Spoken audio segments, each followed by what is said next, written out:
Cause I want you back. I know the creator slash producer editor of this program. Just every time I sing on an intro, or probably sing in general, he doesn't tell me. I'm talking about lingo. He doesn't tell me, "Hey, you know what? You got a great voice. You sound like Fergie mixed with a unicorn." He doesn't tell me anything like that. So I don't know if it's just the talent of the voice. It could be just I don't know if it's for legal reasons, but whatever. He just doesn't he doesn't want me to be a peacock. He doesn't want me to fly. Welcome back for another episode. I am Ron. We are talking I Want You Back. This came out on February 11th, my wife's birthday. This is on Amazon Prime. You can watch this.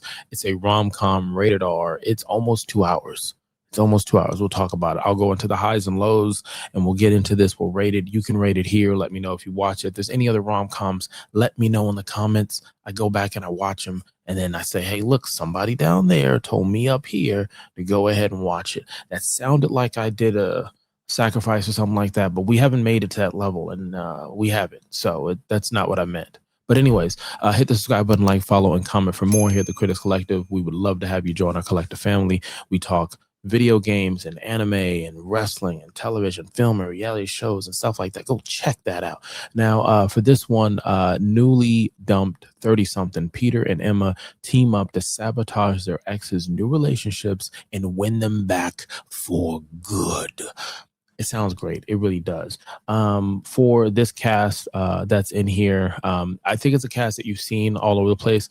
You've got Scott Eastwood, Clint Eastwood's son. You have Jenny Slate. Jenny Slate has made various appearances on other stuff. I think she's done voiceover work for Bob's Burger and what's the one about puberty that was on Netflix that just ended? I can't remember what it is. Gina Rodriguez, you've seen her and stuff. I felt like the cast is a really good cast. Charlie Day from what's the one in Always Sunny in Philadelphia, something like that. Point Blank, I thought it was a really good cast. I feel like when you look at rom-coms, the ones I really enjoy is the cast where it doesn't take you long to be like, wow, that's a big star. It's like, hey, I know that person for someone. Let me settle down and get into the role. So going to Lowe's 2 hours. It took way too long to get through this rom-com. It is a rom-com, not a steamy rom-com that gets you the mood. It's supposed to just make you feel all warm inside, I guess. Some of the stuff that would happen was over the top, not in over top like Along Came Polly or Meet the Buckers kind of way, but it was just like you didn't need to go the distance to this for us to get to this end outcome. It takes away the believability of it.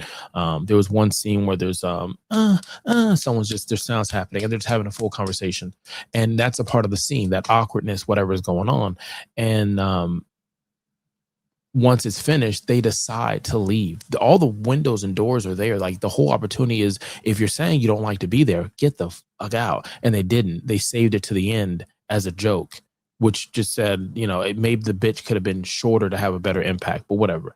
I digress. Talking about the stuff I did like about it, I really love the cast. I love the cast in this. Each person conversating with one another, it felt smooth. The chemistry was there. You can't fake that. Bravo to casting. Bravo to the actors involved on this. The jokes, the punchlines for the jokes were fucking hitting.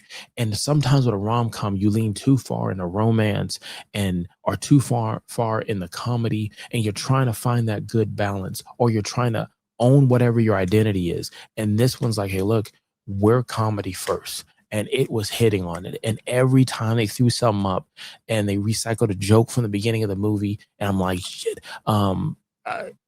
It doesn't have the NSYNC song "I Want You Back" in it, which would have been a perfect montage in there. But all the other timing of the stuff was good. Again, too long, pacing, but the jokes were there. The cast was there. It is time to go ahead and rate this, because I am not going to spoil this movie for you. So here we like to rate stuff from a 0 to a 5. 5 being excellent and 0 being horrible. So put in the comments, what's your marital status? Put in the comments what we did back in the day for AOL. Are you looking for love in all the wrong places? The person that you've been with last intimately, go ahead and put what you rate them in there for. Do not do that.